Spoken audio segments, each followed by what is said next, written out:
If you're watching this video right now, it's because you're considering moving to one of the most amazing places in the United States, none other than Seattle, Washington, the Emerald City. And I'm excited to introduce you to my good friend, Francisco Dictado. Now, I've been in the mortgage industry for over 16 years. My name is Sean Guerrero, and throughout that time, I can tell you I've had the opportunity to work with a lot of professionals. However, Francisco Dictado is just a level above the rest. He is amazing when it comes to providing information and content like this, as well as just being there for his clients. So it's my privilege, my honor. Check it out.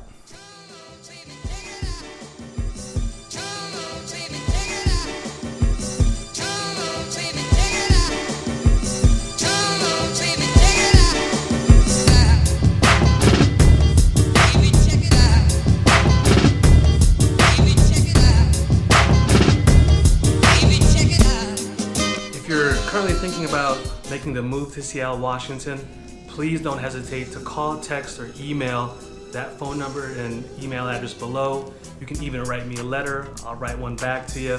Whatever it is, whatever questions you might have, please don't hesitate to reach out. I'm answering questions every day about what it's like to live, eat, work, play in Seattle, Washington. And so when it comes to moving to Seattle, I've got your back. And in this episode, I'm going to introduce to you Sean Guerrero, who's a fantastic mortgage lender, part of my team, and he's a great numbers guy. And if you are thinking about moving to Seattle, he's a good person to talk to about mortgage planning. So he'll be here as well, sharing his thoughts about some pros and cons about living in Seattle. So without further ado, let's get right into it. So I'm going to start with my cons, and the first one is weather. Everyone, or a lot of people, associate Seattle with rain, and it's true, it does rain here. It rains more in Chicago actually, but the thing here is not the rain, it's the gray, it's the clouds. The rain here we get is not a torrential tropical downpour like you would normally feel in Florida or even Hawaii. It's the gray, and when you have extended amounts of time when you're underneath those gray clouds, I think that's what gets to people most. The rain here is a constant soft drizzle throughout the fall and winter months. So, it's not necessarily the rain, although it was a running joke for all Seattle locals to always sort of emphasize the rain so it would kind of keep people away or keep people from moving to Seattle. I think people have obviously figured it out, and it's not the rain, it's just the gray here. And I'll tell you a quick story. One time when I was flying into Seattle from the East Coast, this is the first time I really felt sort of claustrophobic, because I descended down into Seattle through the clouds, and I realized that I was going to be under those clouds for the next 3 or 4 months or whatever it was. And that was the first time I sort of understood what people thought about when it came to Seattle and the gray, and maybe even a little seasonal depression. So the gray is a thing. It's not so much the rain, it's the gray, and that's what I think is maybe sometimes hard for people. The hack here is to find a way to maybe find a job, get employment through one of these Seattle companies, and then working remotely, and maybe even going to Hawaii for a month or however long your office allows you to work remotely. So that's a quick tip. And so, yeah, the weather. Next on my list, and one of the things I think anyone moving to Seattle should know about, is the traffic, the congestion. Yeah, it's pretty bad. I grew up in Seattle, so I remember being able to get from West Seattle to, say, North Seattle, Northgate in maybe 10-15 minutes. Now that's not the case. It's double, maybe even triple. What compounds the problem when it comes to traffic is the rain in Seattle. When it rains here, people suddenly forget how to drive, and so that makes it a problem moving around the city. And also finding parking sometimes can be difficult. So that's definitely a con. For me, the pro is that the economy here is really, really strong. We have a ton of jobs here, ton of tech companies. Two of the biggest companies in the world are in and around Seattle: Amazon, Microsoft. Local companies like Starbucks and Costco are here. So So there's a ton of opportunities, which is what's bringing and what's providing all of this population growth and density here. And the side effect to that is obviously the traffic, which is no fun for anybody.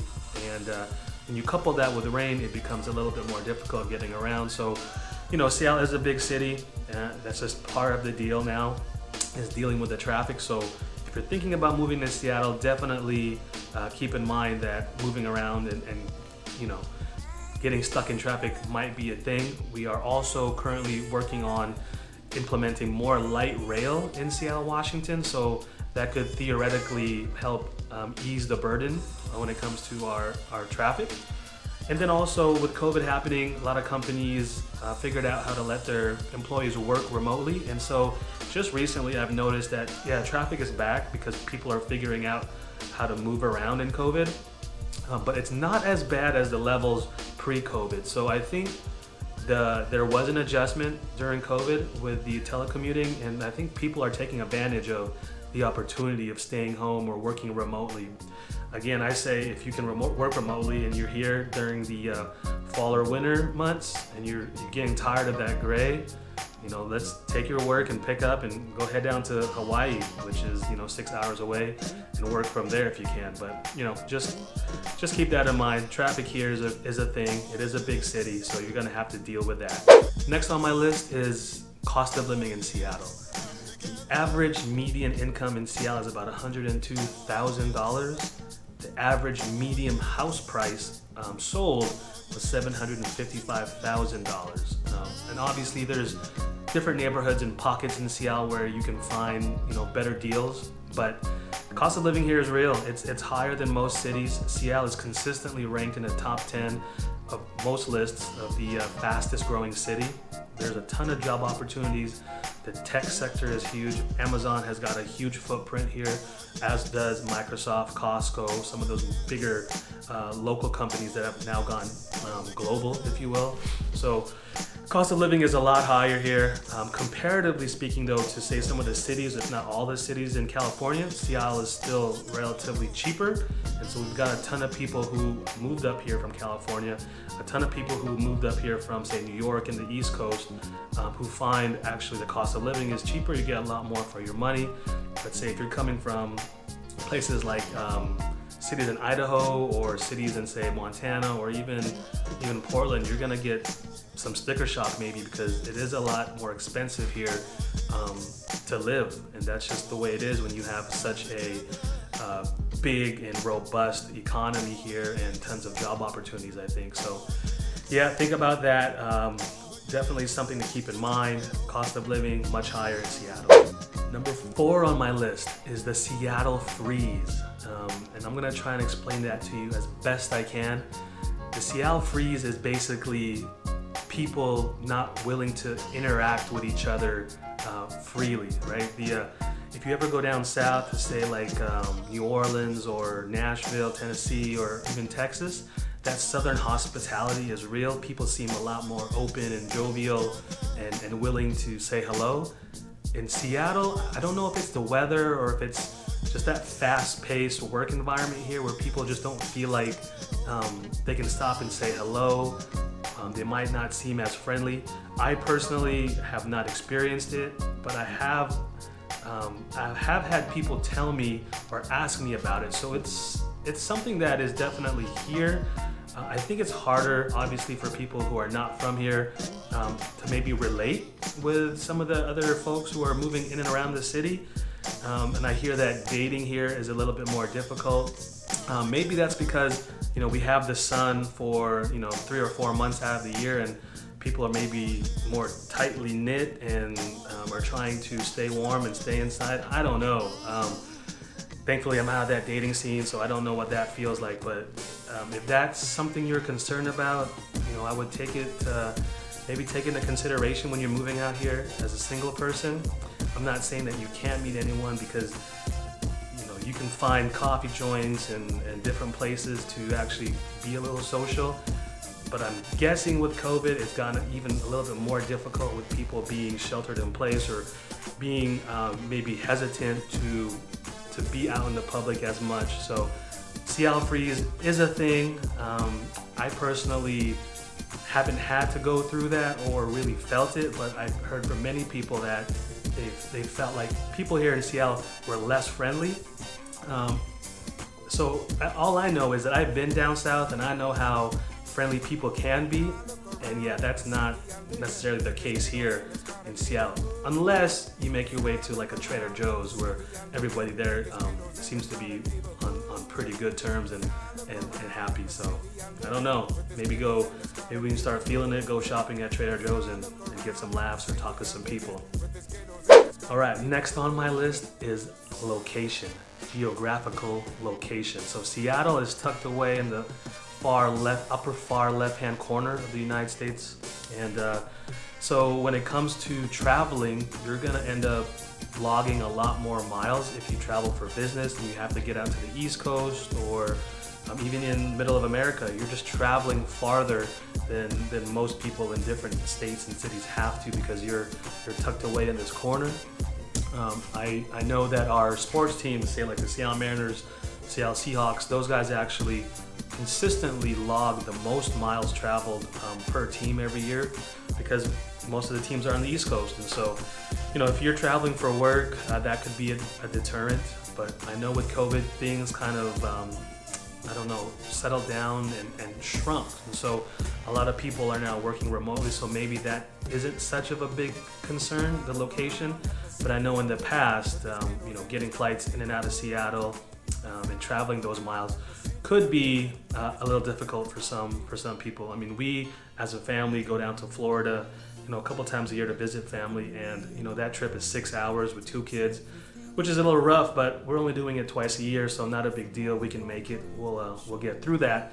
But for others who are consistently getting on an airplane, logging those miles, that could be something to take into consideration when you're thinking about making Seattle your home base. So a con to me is the location, but later on you'll find out it's also a pro, so stick around, stay tuned.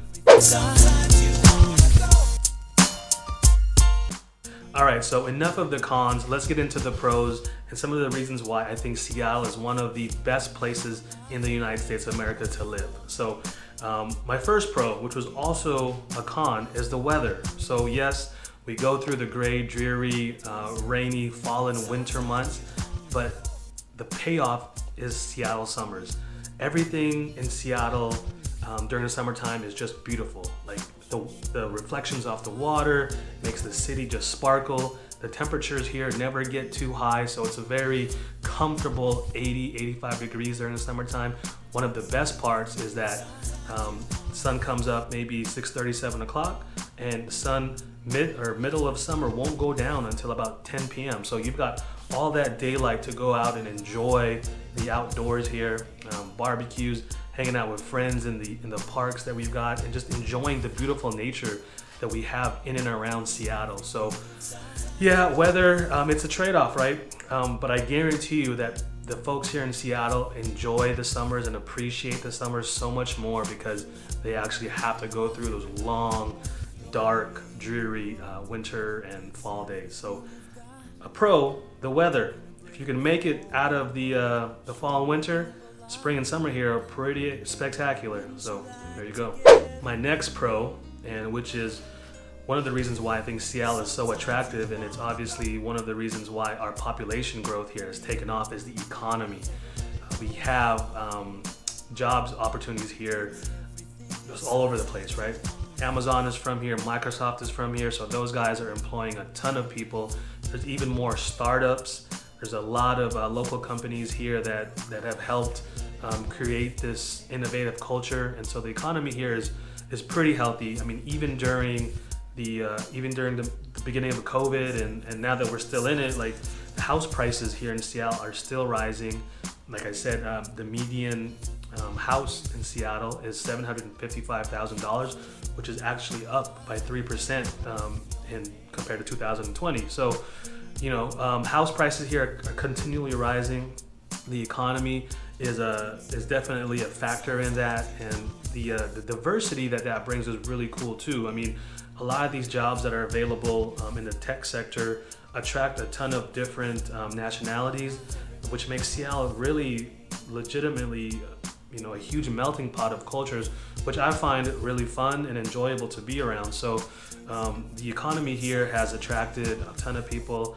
Obviously has cons to that, but the pro is, you're getting good, high-paying jobs that will bring tons of people around, which I enjoy. Next pro, which I touched on just briefly when I was talking about the economy, is the diversity in Seattle. I feel like with all of these job opportunities, a ton of different types of people with different backgrounds get to come and enjoy Seattle. So there's a ton of different ethnicities here, and to me, Seattle feels really progressive and inclusive. Some people will say maybe Seattle is a little too progressive, but I'm of dark brown complexion, so I'm all for being progressive and treating people equally. So to me, that's one of the best things, and one of the things that's kept me here in Seattle is the fact that when I am here in Seattle, I don't necessarily feel like a minority, which is huge for me, because I've lived outside of Seattle and I know what that feels like, and it's not that fun. So for me, one of the biggest pros is the diversity here in Seattle, Washington. It is a port city, so we get a lot of people from different areas who are traveling, and who doesn't like a melting pot. All right, next on my list, location, which is also a con, but let me tell you why it can be a pro. So yeah, you're tucked away in the upper left-hand corner, but that kind of is a good thing because it hasn't attracted everybody to Seattle. There's still people who might think Seattle's just too far away, too left coast or whatever. Anyway, I like it because you're literally 3 hours away from Vancouver, BC in Canada, which is a whole nother country and a whole nother culture and vibe. And it's fun to be able to be that close and see and experience a different culture really in your backyard. If you go 3 hours south, you're in Portland, Oregon, which is one of my favorite cities. It's a great foodie city.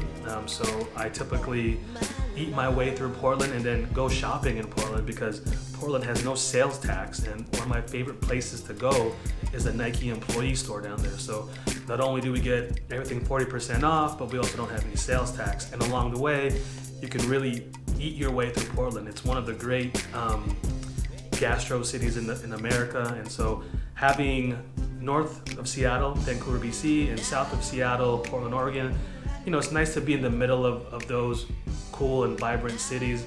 The location to me is perfect. It's not too busy. We don't have cities, right next to each other, like in the East Coast, where you can travel an hour or 2 hours and get to, say, another major city. We don't have that here. You have to travel, at least 3 hours to get somewhere. 5 hours east of Seattle is Spokane, which is the second biggest city in Washington, and so that's a drive east and over the mountains. So for me, the location really works, and so it's a pro and a con. It can go both ways. This depends on kind of your flavor and kind of what you're into. All right, guys, that wraps it up for this episode. Again, please like and subscribe to the channel if you haven't already. Go ahead and please call, text, email, shoot me a letter. I'll write you back. If you have any questions about living, working in Seattle, Washington, buying or selling a house in Seattle, Washington, please reach out to me and my team. We're here, we're waiting for you, and we've got your back. I hope you got a chance to meet Sean Guerrero a little bit. He's definitely the mortgage expert when it comes to buying in Seattle, Washington as well. So don't hesitate to reach out to me and my team. We thank you guys for watching, and I can't wait to bring you guys my next video. Please stay tuned, and we'll see you shortly. Peace. Francisco, that was such amazing information. Thank you so much for putting this video out. I can't wait to watch your next one. And for anybody who is looking to move to the Seattle area, I work alongside of Francisco and would be more than happy to help you as far as information goes with properties. More importantly though, I work on the numbers and mortgage side. So if you have any questions about that, feel free to reach out to me as well. You can get my contact info from Francisco. Thank you again for watching and checking out this video. Sometimes you want